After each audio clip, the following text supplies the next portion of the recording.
Assalamu alaikum for class. How are you students? I hope you all will be fine. Students, today we discuss about unit number 9, money. Students, you know we use money in our daily routines and also use money to buy different kinds of things. Students, आप लोगों को पता है कि हम जो money है, जो पैसा है, अपनी रोज़मर्रा की ज़िंदगी में इस्तेमाल करते हैं, ठीक है। और किस लिए इस्तेमाल करते हैं? मुख्तलिफ़ किस्म की चीज़ें ख़रीदने के लिए हम पैसा इस्तेमाल करते हैं। पैसे के बगैर हम कोई भी चीज़ नहीं ख़रीद सकते, ठीक है। Now we are going to start lecture number 11. Students, in previous lecture we have completed the reading of lesson number 9, money. Now we start the question. Question 1 is, what goods and services do you use every day? बच्चों, इसमें आपने क्या बताना है कि आप रोज़ाना कौन सा सामान और खिदमात जो हैं वो यूज़ करते हैं, इस्तेमाल करते हैं। Make a list and compare it with the list made by your classmates. आपने एक लिस्ट बनानी है जो आप रोज़मर्रा की रूटीन में चीज़ें ख़रीदते हो उसकी, और उसको फिर कंपेयर करना है, मैच करना है अपने क्लासमेट के साथ, ठीक है। In second question, what is the most money that you would spend on one ice cream? Student, second question में आपने ये बताना है कि सबसे ज़्यादा रकम क्या है जो आप एक आइसक्रीम पर ख़र्च करेंगे, ठीक है। सबसे ज़्यादा रकम आपके ख्याल में कितनी है जो आप एक आइसक्रीम पर ख़र्च करेंगे, ये बताना है। Very interesting question.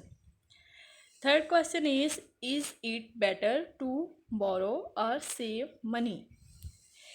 क्या ये ठीक है, क्या ये ठीक है कर्ज़ या जो पैसा लेना है? उन्होंने इसमें क्या पूछा है, कर्ज़ या पैसा बचाना बेहतर है?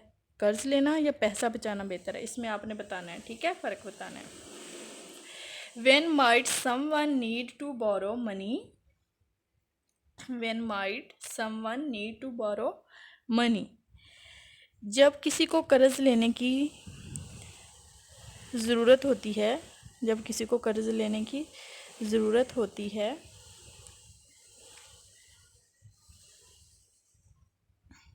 कब किसी को ज़रूरत होती है, ठीक है। When might someone need to borrow money? आपने इसमें ये बताना है कि कब किसी को कर्ज लेने की ज़रूरत होती है, ठीक है। When should you start saving? आपको कब बचाना शुरू करना चाहिए, आपको कब बचाना शुरू करना चाहिए। When should you start saving? Saving कब करनी चाहिए, ये बताना है आपने।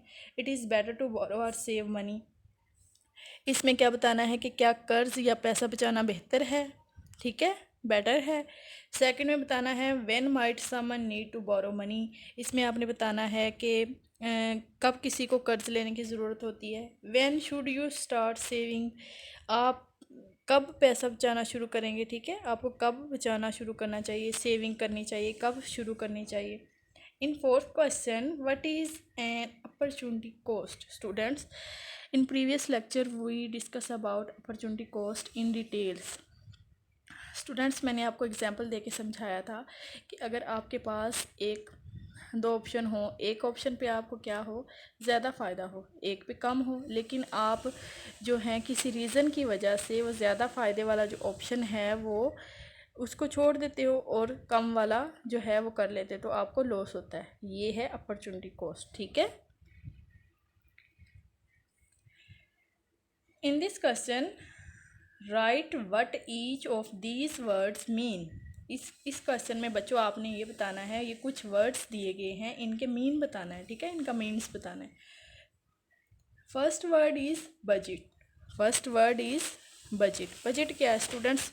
हमने प्रीवियस लेक्चर में पढ़ा था कि एक ऐसा प्लान जो कि हम अमाउंट ऑफ मनी के लिए करते हैं, एक सेटअप बनाते हैं इन अ सेट टाइम, एक टाइम में सेट करते हैं, ठीक है, एक टाइम सेट करते हैं और उसमें हम क्या करते हैं, एक प्लान बनाते हैं जितने भी मनी हमारे पास होती है कि उसने कहाँ से इस टाइम में हमारे पास मनी आएगी और कौन कौन से ऐसे रिसोर्सेज हैं, कौन कौन सी ऐसी जगह हैं जहाँ पे ये मनी लगेगी। तो आप इसका मीनिंग क्या लिख सकते हो बजट का? Using money, using money. Second word is savings. Second word is saving. To collect money for specific purpose. ठीक है, इसका मतलब क्या है, to collect money for specific purpose. आप मनी जो है वो कलेक्ट करते हो, सेव करते हो मुख्तलिफ़ किस्म के जो पर्पस हैं अचीव करने के लिए। ठीक है, third word is economics. Third word is economic, a branch of knowledge with production. A branch of knowledge with production. इसमें बेटा आपने क्या बताना है कि इकोनॉमिक्स क्या है। इकोनॉमिक्स क्या है, इकोनॉमिक्स जो वर्ड है इसको हम यूज़ करते हैं for the study of the production and use of wealth. इसमें हम क्या क्या चीज़ें स्टडी करते हैं कि जो प्रोडक्शन है, हमारी पैदावार है, उसमें कैसा इजाफा हो सकता है, और हम जो मनी है, जो हमारे पास दौलत है, उसको कैसे यूज़ कर सकते हैं। इसमें डिफरेंट ब्रांचेस होती हैं जो हमें ये बताती हैं। ठीक है, तो हम इकोनॉमिक्स का लिख सकते हैं a branch of knowledge with production, जिससे हमें प्रोडक्शन के अबाउट नॉलेज मिलता है और यूज़ ऑफ मनी के अबाउट नॉलेज मिलता है। Fourth word is economic choice. Student, हमने ये डिटेल में डिस्कस किया है कि our choice with money and its impact.